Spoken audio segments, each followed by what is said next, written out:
Good morning to you all. I am excited to be here. I have looked forward to this. We have built our brand around what you do. So we have something in common. And we started our restaurant 40 years ago and began our relationship with Certified Angus Beef shortly after that. We would not be here 40 years ago speaking to a group of ranchers. A group of ranchers wouldn't have wanted heard what a restaurateur had to say. We thought we actually were opposite to what your interests are, but times have changed. The restaurant business, see if I can get that slide, there we go. With Certified Angus Beef, we have a shared goal of excellence. From the rancher to the restaurateur to the retailer, from pasture to plate, it is a brand to build on. And it has been incredible what has happened to our business when we found the excellence of Certified Angus Beef and began to build our brand around what you are doing. Certified Angus Beef has been an amazing program. Of course, it was started by the American Angus Association in 1978. They have sold over 1 billion pounds of Angus product. 1 billion pounds. Let's give a round of applause for what you have done and what Certified Angus Beef has done. I got these numbers directly from John Sticca, who's the president of Certified Angus Beef. He just had these numbers put together. This stuff is hot off the presses. 1.121 billion pounds sold in fiscal year 2017, a 10% increase over the previous year, 11 straight years of record growth, more than 5.98 billion servings annually at 3 ounces each. I like to eat a little bit more than 3 ounces, but the world basically is eating about that amount. Nearly 17,000 restaurants and grocery stores feature the brand in the United States and 49 other countries. How did this happen? It was started by a group of men, the ranchers, that said, we want to create a brand that the customer will identify with, so we will create a demand for more Angus bulls. Now, why would a restaurateur buy into something like that? I don't sell Angus bulls. I sell the parts that they produce. Because we realized years ago the consumer needed a brand that they could identify with that would go from the restaurant to the retail all the way back up the chain to where you are.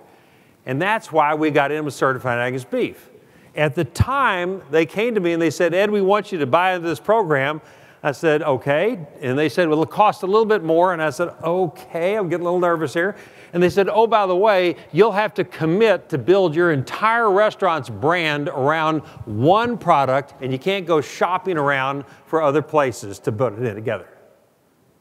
Why would I do that?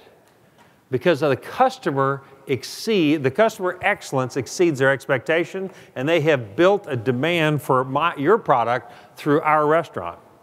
Certified Angus Beef, the global brand, over 3 million pounds sold per calendar day. 3 million pounds sold per calendar day. You guys have to get out of here and go back to work. We've got to have some more cattle. We've got to have, the demand is amazing, and it is national. Look at the brand sales. If you can see that graph, we started with these guys when on the bottom left-hand corner in 1984. Look at the sales.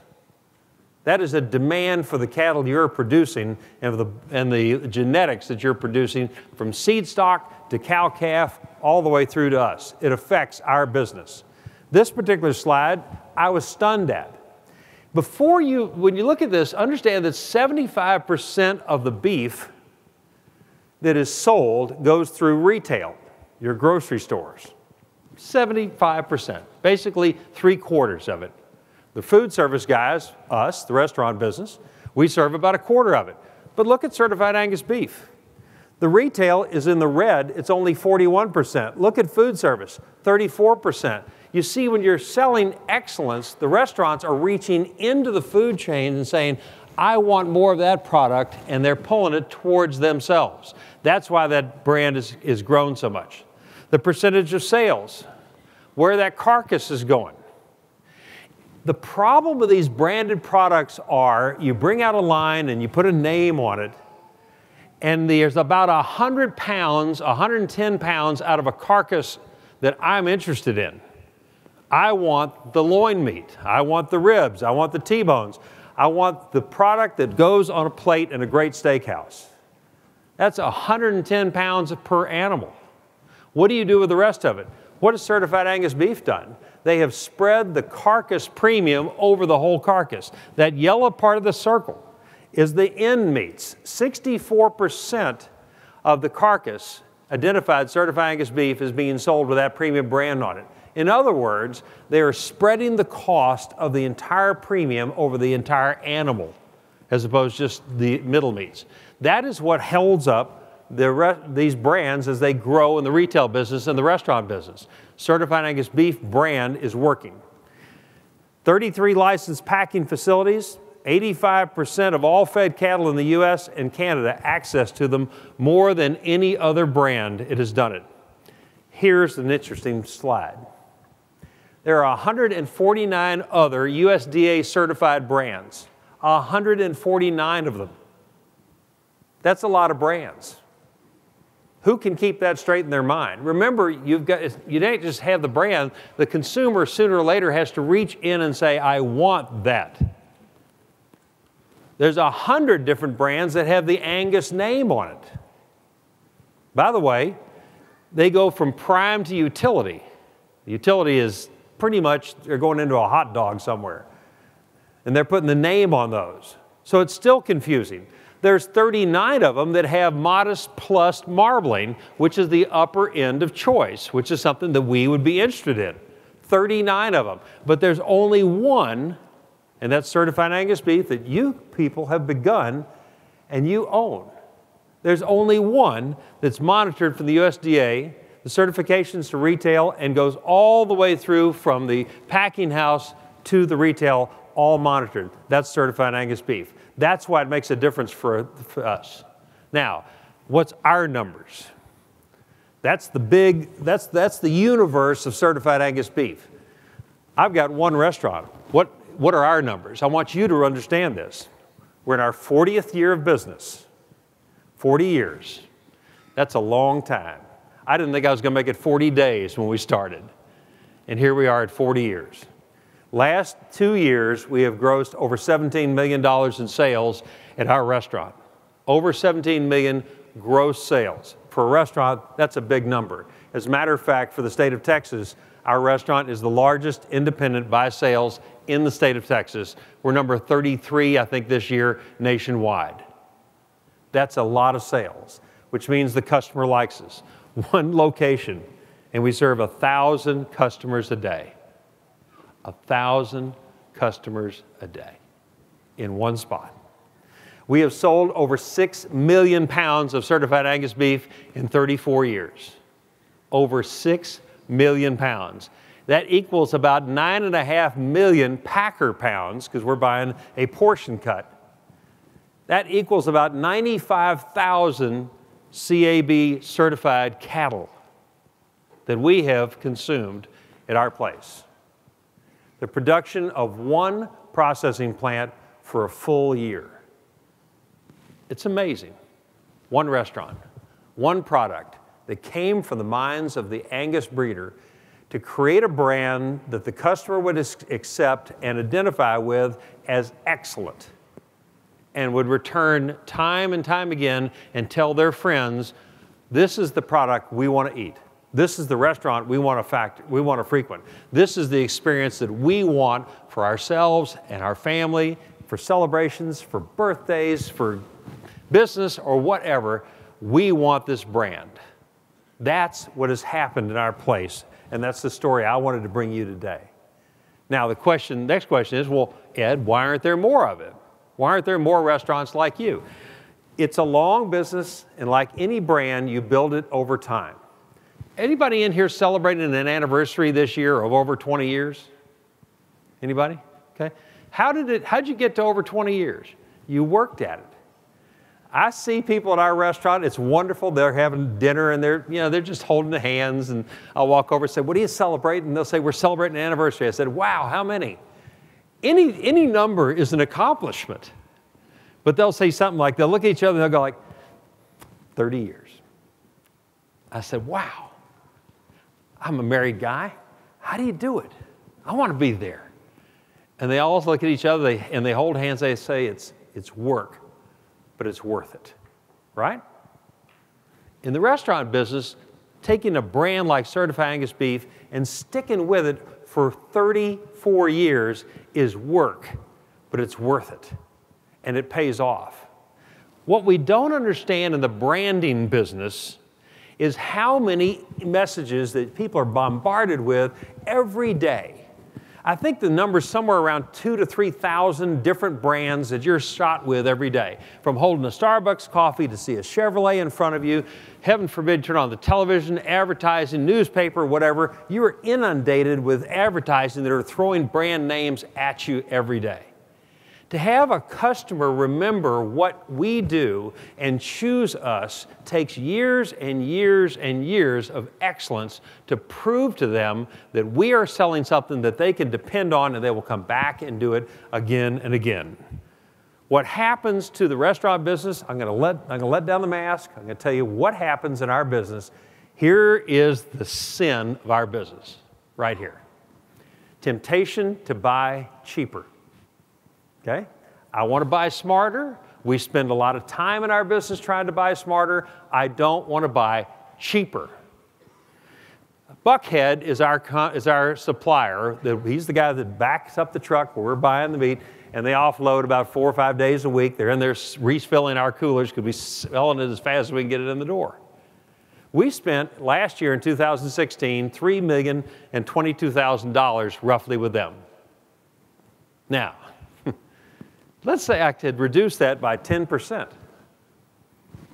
Would you do it? You know you would. Absolutely would. Because in math, all you got to do is move one digit back. My glory, I could save $300,000. Let's say I just drop it by 5%.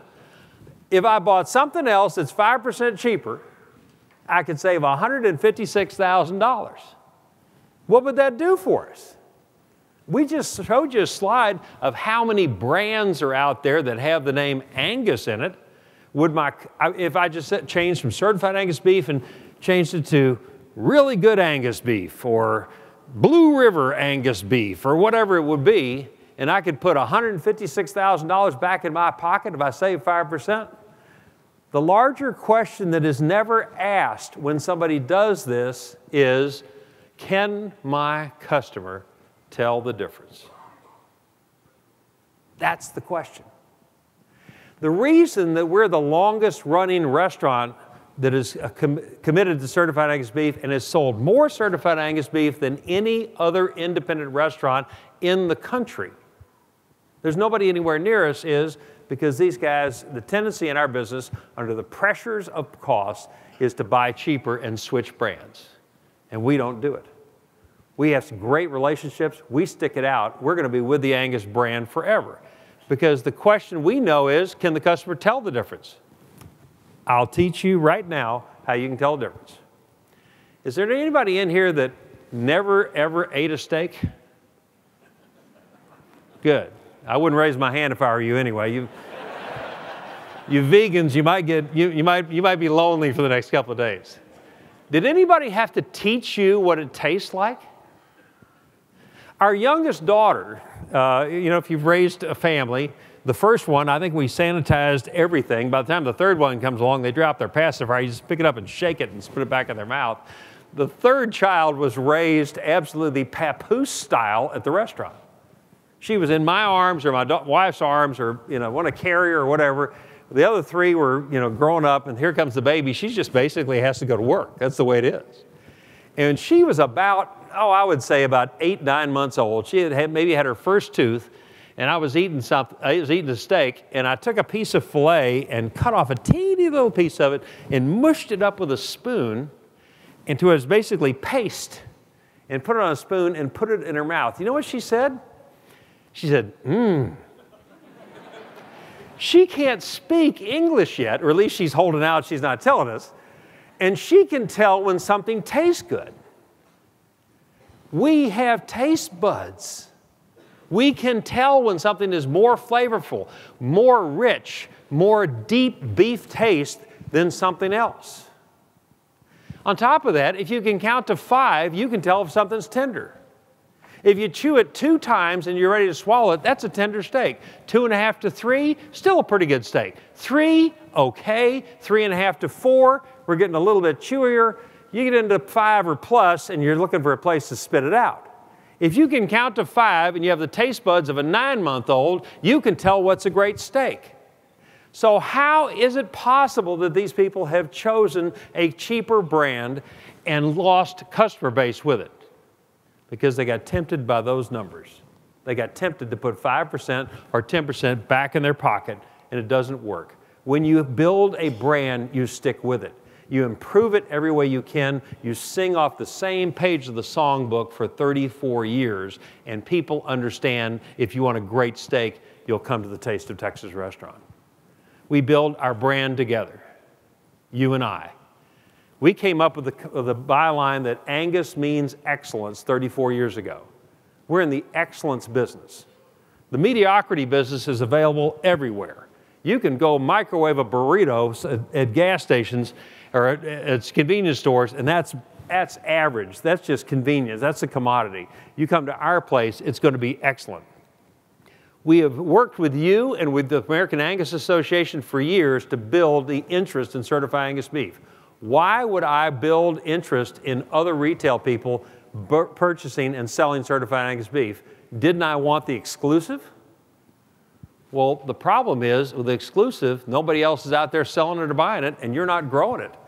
And this industry goes up and down, the pricing, what you sell your product for and what we buy your product for, with times of year, with drought, with rain, with weather, and it drives us crazy, the sort of the supply.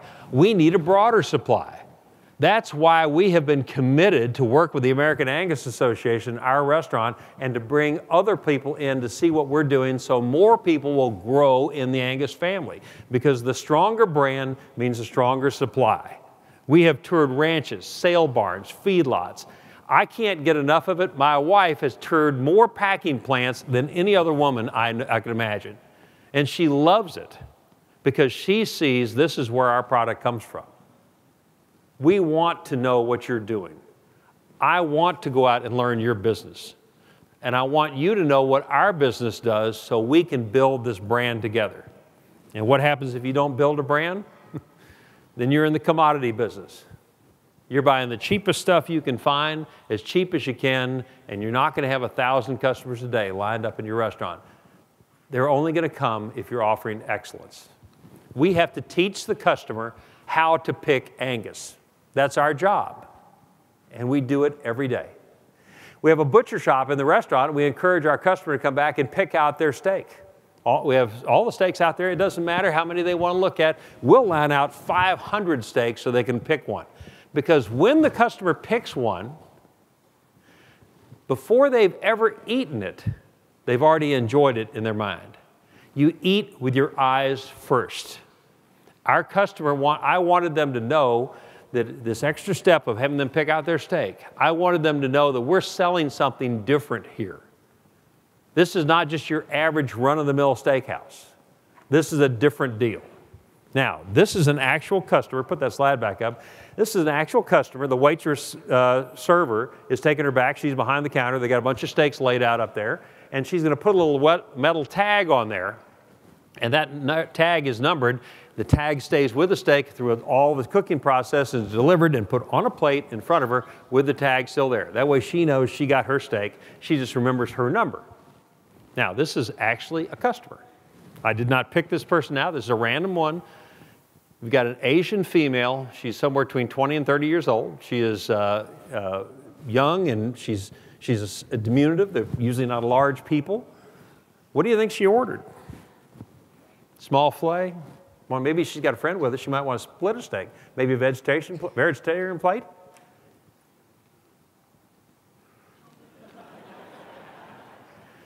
$20-ounce T-bones. Each. And look at the smiles on their faces. They are visiting the U.S., and their goal was to come to Texas and have a big Texas steak. 20-ounce T-bones each. When you build a brand and you build expectations and you build the opportunity for those customers to come and have something different, they will choose it every time. And guess what?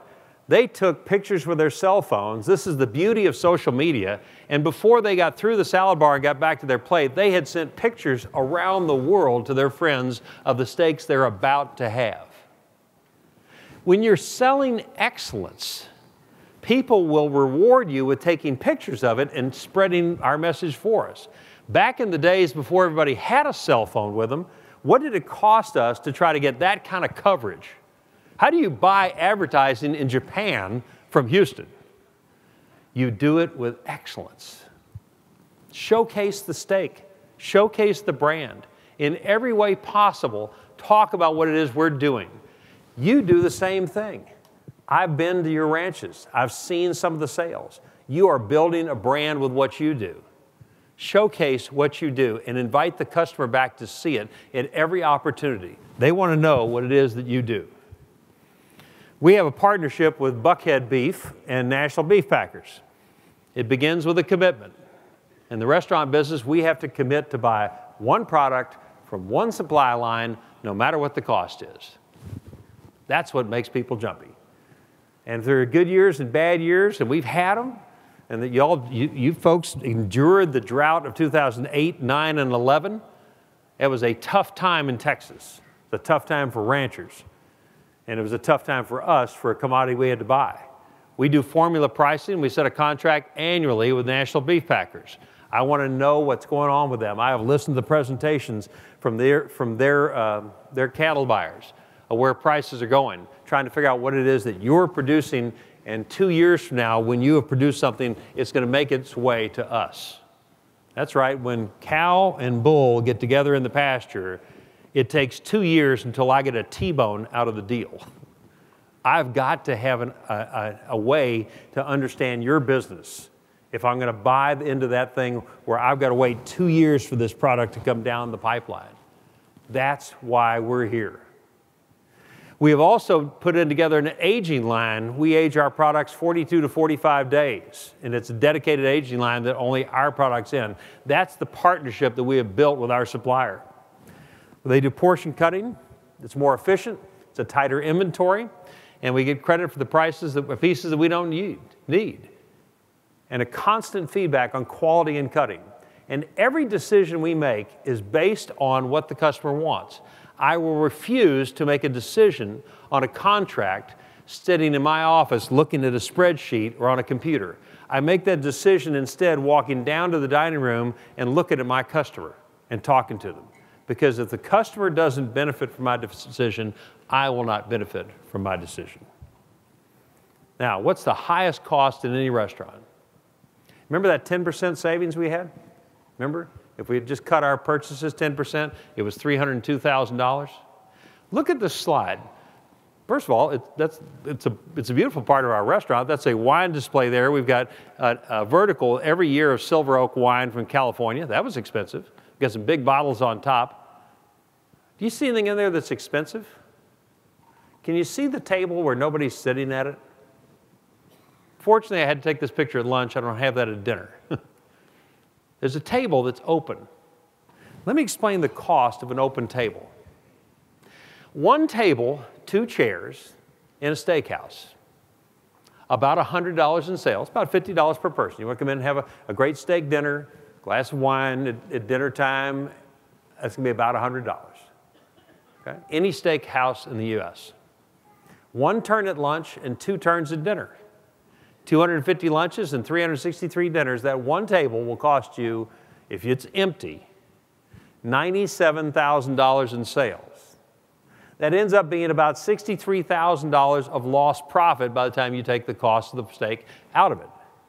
If you do have 5 open tables, 10 empty chairs, you will lose $317,000 worth of potential profit annually. 5 open tables. We have 100 tables in our restaurant.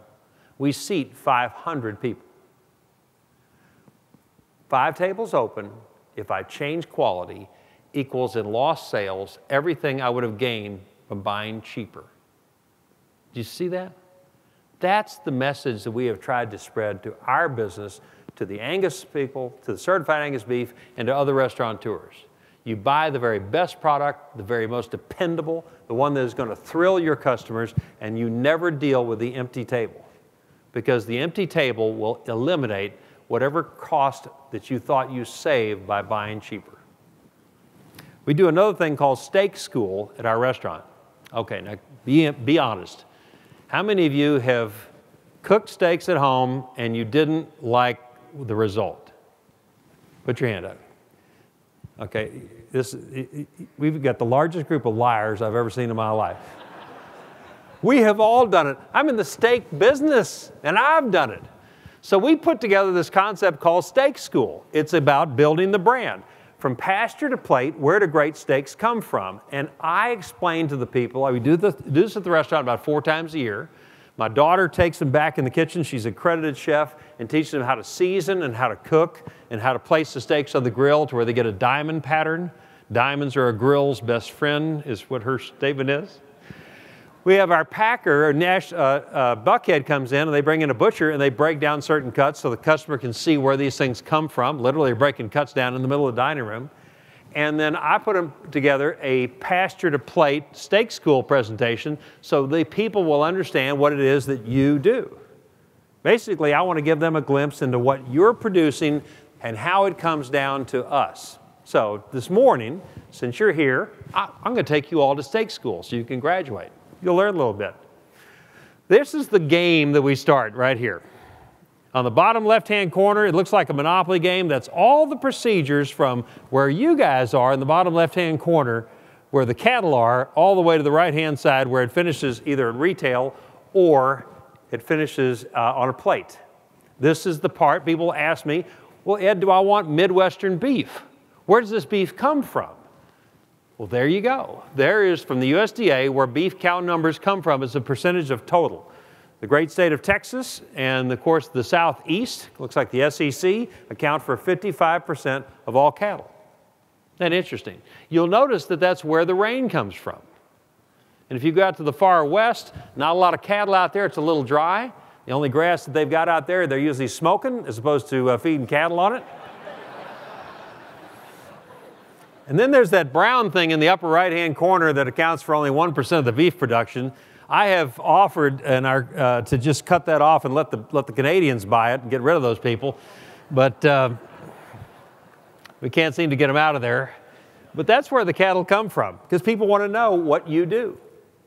This is a great picture. This is an Angus seed stock.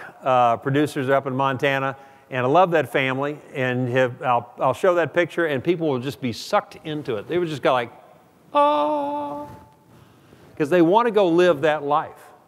Now, they don't understand what goes along with that life.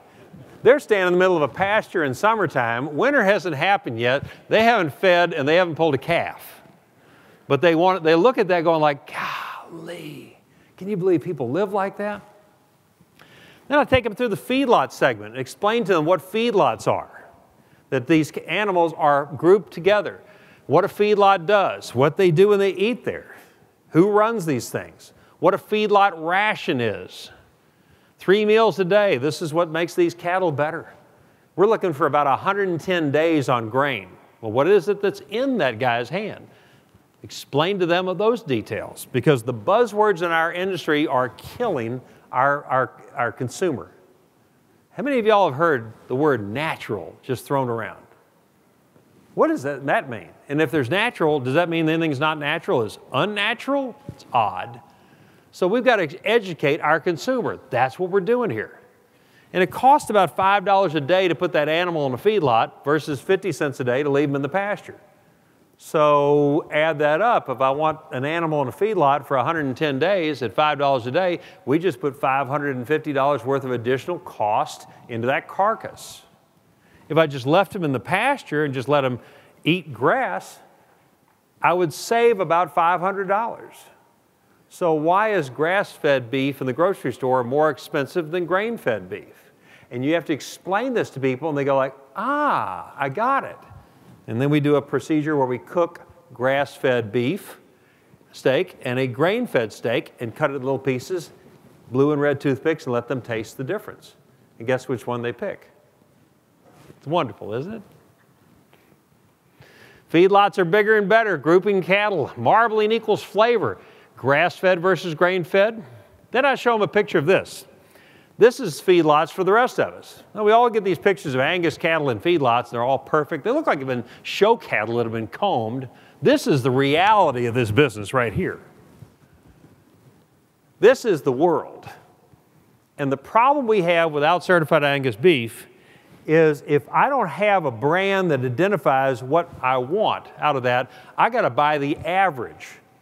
I refer to this as basically the jury assembly room of cattle. It's just a rough average of whatever went moo and has 4 legs is in that feedlot. And I don't want to serve it to my customer. Bonus question. What's wrong with this picture? Anybody see it? Yes, that is the Chick-fil-A cattle. I understand that, yes. Why are Holsteins in a feedlot? And the average consumer has no idea. And when I explain to them that you've got a bull calf and a heifer, the heifer is going to go on to be producing milk. We turn the bull into a steer, explain that later, and then we put them in the feedlot. We don't do it, but the feedlot guys do, and they feed them, and out comes prime beef. Because guess what? Holsteins marble up fast. They accelerate their marbling. So you can feed them, and they have very efficiently turned into prime beef, very efficiently. The problem is it has a slightly different texture, a slightly different flavor, and a slightly different conformation or shape or size. And it's not desirable to the customer. But it'll be in the retail box with a label on it, prime. We've had restaurants in Houston, by the way, that have gone on the prime program with Holstein and come back about 30 days later and said the customer didn't like it and they went off of it. I've got to educate the consumer as to what we're doing. That's why we do this. Then we take them through a processing plant, explain to them what they do there. From the time that cattle truck backs up until it goes out in the box is less than 36 hours. It's all inspected. Explain to them, how do you tell what someone is, what are they looking for? Because when it goes in front of the inspector, they're looking between the 12th and 13th rib at the eye of the ribeye and making a decision. And there it is. 1, 2, 3 on the top, 4, 5, 6 on the bottom. Upper left is 1. That's the most marbling you're going to find. That's as good as it's going to get. Down, follow that across the top, 1, 2, 3, and then 4, 5, 6. Notice that almost all of them are the same shape and size. All of them have the same exact fat covering on the outside. The difference is marbling, and that's the grade difference. That's what makes flavor. And there's the USDA quality chart. Look at all the choices on there. That's when it says USDA at the grocery store. It could be any of those boxes, and they all taste differently. That's where Angus beef is. The top beef, top quality that we can buy. Then we explain aging to them. There's dry aging and wet aging, and what a natural enzyme called cowpain is, and why aging is better for them. And then explain to the customer that in the retail business, the aging at a grocery store is about maybe 10 days. We're aging 42 to 45 days. Why? And explain to them why it makes a difference and how we do it. And then we explain dry aging, how that meat actually is allowed to pick up that nutty, earthy flavor through dry aging. We don't serve dry aged beef, but I want my customer to know what it is. Now we get to the fun part, hits and misses. This is the grocery store. There you are. You see yourself? You see that woman out there? Do you see the confused look on her face? She's going like, I don't know. I'm going to have to pick something here. Look at the store of the picture on the right-hand side. What is the differentiation of those products? Price. You see the large signs out there, $4.99, $3.99? Now, the fact of the matter is, if you could buy a great steak for $4.99, wouldn't you buy it? Of course you would. Do you know there's not a great steak out there for $4.99? Yes, you do. That's why you raised your hand, because somewhere in your past, you went and purchased the $4.99 steak, took it home, cooked it, and it turned out to be ghastly, horrible. So how do I teach my customers to get the right steak? Rule number one, talk to the butcher. Explain to them what you're doing. Find the meat guy. I'm having some friends over this weekend. I need a great steak. I want some age on it. Do you have anything with 25 to 30 days of age so I can prepare it for my friends that are coming over and make this a great meal? And guess what? The butcher's going to react and tell you what he's got. And he's probably going to get a better steak than if you stand there and pick from the box that has all the numbers in there, the $3.99s, the $4.99s. This is the H-E-B meat department in Houston. And people ask me, well, Ed, where do you buy your steaks? I mean, obviously, if I'm going to cook a steak at home, I'm going to cook it from our place. I'll just take it home because I can control the quality. But if I'm not there, I go to H-E-B, good Texas company. H-E-B spends more money in their meat department than any other retailer. In the products that they put out there, in the building in the meat department. And look at this picture that's here. You see the big box in the back? They have a refrigerator there. They're actually selling dry aged meat. And their choices in their case are there. But they also put 4 or 5 people back there, and that's the people you want to talk to. So teaching my customers how to pick great steaks is what we do in steak school. Now I'm going to teach you. Okay? Same chart that our customers look at. 1, 2, 3 on the top, left to right, 4, 5, 6 on the bottom. Look at number 1. Would you buy any of those steaks at number 1? There's confusion. Would you do it? No. Why? There's no marbling. Those are ribeyes. I mean, they're laid out there beautifully. The butcher's done a good job of showcasing them. There isn't a fat dot of marbling in there. They never even drove past a feedlot. They never got in there. They're rejected, and if you put that on the grill, it's gonna taste as dry as any steak you've ever had. Let's go to number 2. Would you buy that? Only if you're having your worst enemy over for dinner. That's the worst. I think it's a round steak. They just sawed half a roast up there. But people will buy that, salt and pepper it, throw it on the grill, and then wonder why in the world it tastes bad. Let's go to number 3.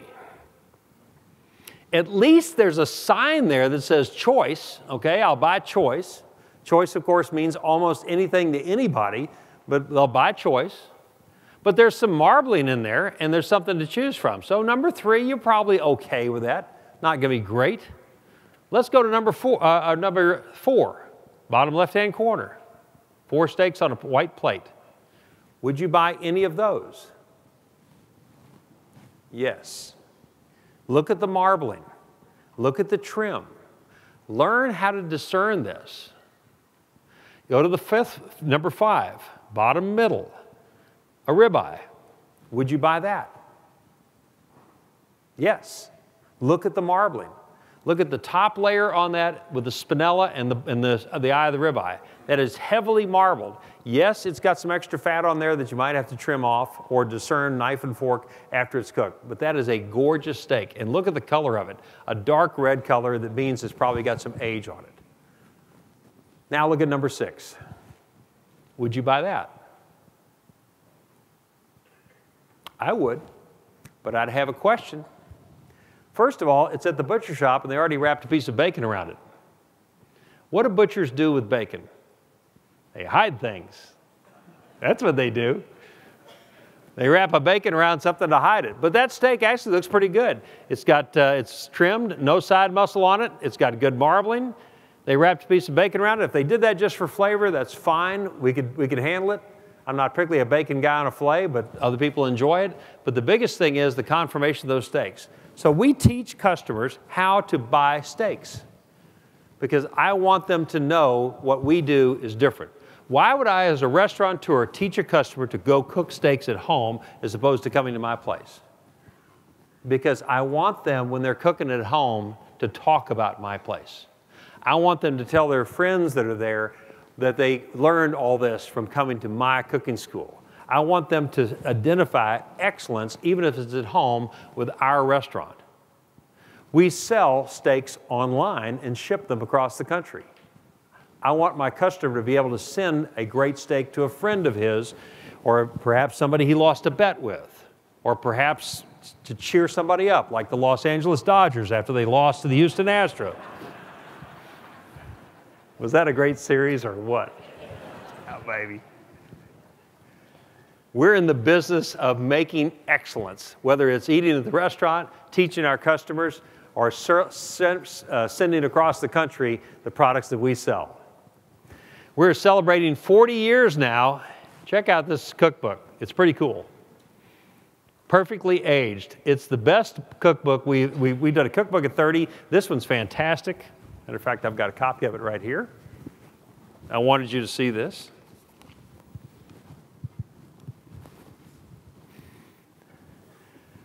Taste of Texas, 40 years of recipes and stories about running our business. It's a ball. It's great. It's one of the most fun things we've ever done. It is available online if you want to go right now, or you can do it at the break and go to tasteoftexascookbook.com and enjoy it. And I've got a copy here. Clint, I'm going to give this to you when you come back up, because I want you and the American Angus Association to know how much we prize our relationship with you. It's important to us. That picture will do it for you, won't it? That makes my mouth water in the morning. Gorgeous filet with Oscar topping with a little hollandaise and some asparagus.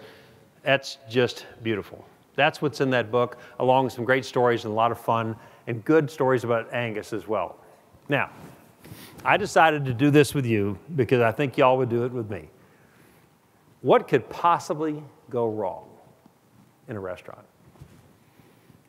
If I asked you to write a book about your business, I would want to know what could possibly go wrong, because that defines really who we are. What could ever go wrong running a restaurant? It sounds so perfect. I mean, people ask me, Ed, your business is great, your customers are doing fine. But life must be easy for you. Well, for the most part, it is.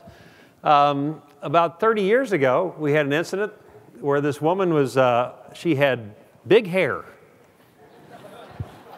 And she had all the products in her hair to hold it in its perfect form and shape. No matter if the wind was blowing a hurricane outside, her hair wasn't moving because she had applied products. And she was wearing a fuzzy sweater.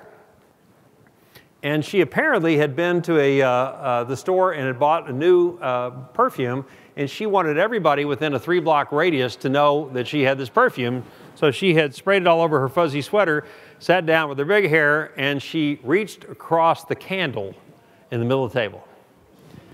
I was not there to see it, but I was around the corner, the other part, and one of our staff ran up and said, Ed, did you see the woman burst into flames in room 2?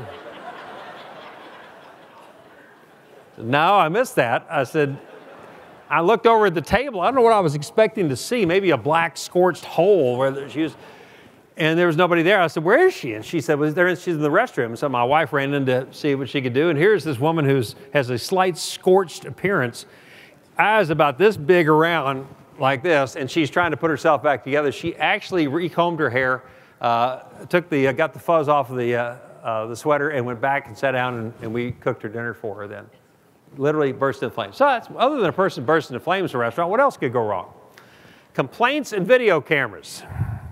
We live in an interesting time in this world. If you asked me to run a restaurant without a video camera system, I would flatly refuse. We have 56 high-definition cameras feeding 6 terabytes of video memory.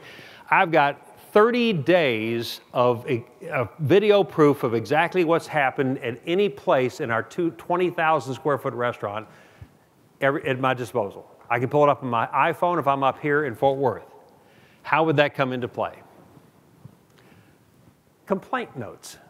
People call or send a letter and say, I know you guys run a great restaurant, but I was in there a week ago Wednesday and it was the worst service I've ever had. Everything went wrong. They dropped my steak in my lap. Nobody ever came by, blah, blah, blah, blah, blah, blah, blah. And I read these and I think, good Lord, if that is true, I'm going to close this place and just shrink around the corner because I'd have no business in being open. And my wife, who loves doing this, will get on the phone with them and say, oh, okay, what happened? Oh, wow. Oh, nobody came by? Oh, gosh. So you didn't even eat your meal? Oh, that's horrible. I'm so sorry. Well, what can I do? What is it? Oh, you're looking for a full refund? Sure. Well, I'll tell you what. We'll check the video cameras. You have what? Yeah, we have 56 high-definition cameras throughout the restaurant, and we'll be able to track you literally from the time you drove into the driveway and walk in everywhere except the bathroom. But we can watch you go in and out of that. And then we can watch you at your table actually eat your meal. Click. And it goes on every day. It's the craziest part of our business.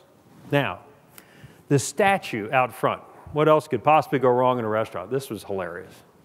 We have a statue out in front of the restaurant. It's very proud of it. We have a great bronze sculptor artist in Houston, Edd Hendee, and he's built it's a life-size, full-size replica of a Texas Ranger. For those of you who are not from Texas, I want you to know we are extremely proud of our Rangers and our heritage. The Texas Rangers were men, incredible men, that basically stood as the buffer between civilization, the Indian problems that we had out west, cattle rustlers, lawlessness, Mexican bandits, you name it. These guys were the reason that this state still existed, the Texas Rangers, and we're proud of them. They named a baseball team up here, by the way, the Texas Rangers, okay? These guys were something. They worked for a couple of bucks a day. My favorite Texas Ranger story is of a guy named Nat Kiowa Jones. Nat it's about 1920. He had the Rio Grande down near Del Rio. A lot of traffic across the border, a lot of smuggling of stuff, cattle rustling, whatever. One guy, Nat Kiowa Jones, had this area. And he had to fill out a report. I love the home office. They came up with this idea that the Rangers should fill out reports of what they did. Nat didn't like paperwork. Nat wasn't a paperwork kind of guy. And so he ended up scribbling out the answers to this report, or else they wouldn't pay him his $2 a day or whatever it was he worked for until he filled out the report. So he's filling out the report, and it says, how many, where were you? Comstock, 35 miles by horseback, cutting trails, looking for cattle rustlers. And then it says, name of a person arrested. And he says, Jose Salazar, Mex. He's Mexican. And then right under that, the home office said, well, what's the disposition of the prisoner? Well, to a guy who's probably graduated from the 3rd grade, that means what's his attitude? What they wanted to know was, did you turn him over to the sheriff, the marshals? Did he get away? How did you dispose of it? So Nat, thinking that they want to know what his attitude was, goes like, his attitude? It was damn bad. I had to kill him in a gunfight.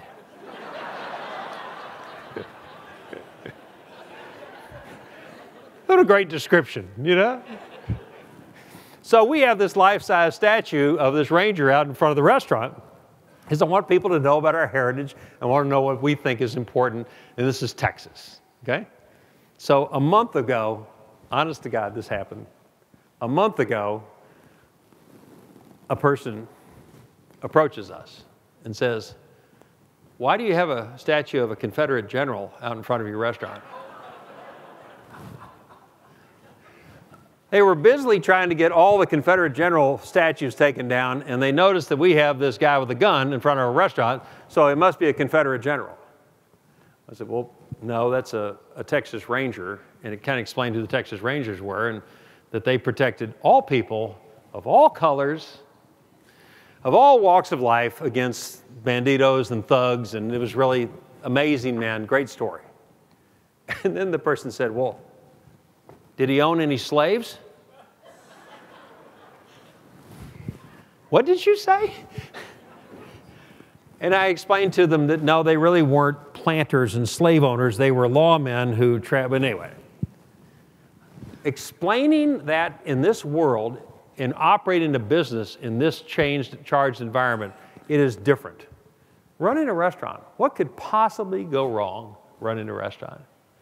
I would love to sit and talk to you and say, what could possibly go wrong sitting on a ranch, looking out at the pasture every day?